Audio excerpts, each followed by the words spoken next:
Mas lalo pang umiinit ang usapan tungkol sa upcoming serye na Si Gabo matapos lumabas ang pinakabagong updates sa cast nito sa muling pagbabalik sa taping ng pinakaabangan na serye ni Coco Martin. Sa pangunguna ng Julia Montes, inaasahang magiging isa itong matinding drama series na puno ng emosyon, conflict at mabibigat na eksena. Kamakailan kinumpirma rin na makakasama sa proyekto sina Sue Ramirez at Arcy Muñoz bilang mga pangunahing leading ladies. Kagad itong naging usap-usapan online dahil sa lakas ng kombinasyon ng tatlong aktres na kilala sa kanilang intense at versatile na acting skills na magsisimula na ring sumabak sa taping sa susunod na mga araw.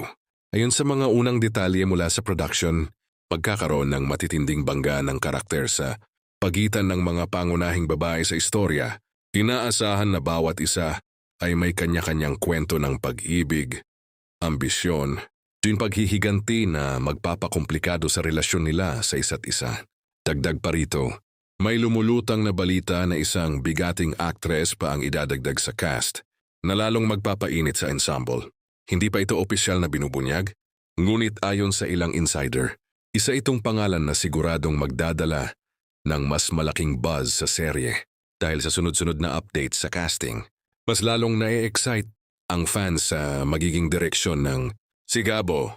Marami ang nagsasabing posibleng ito ang isa sa pinakamalalaking drama projects ng taon dahil sa lakas ng lineup ng mga artista,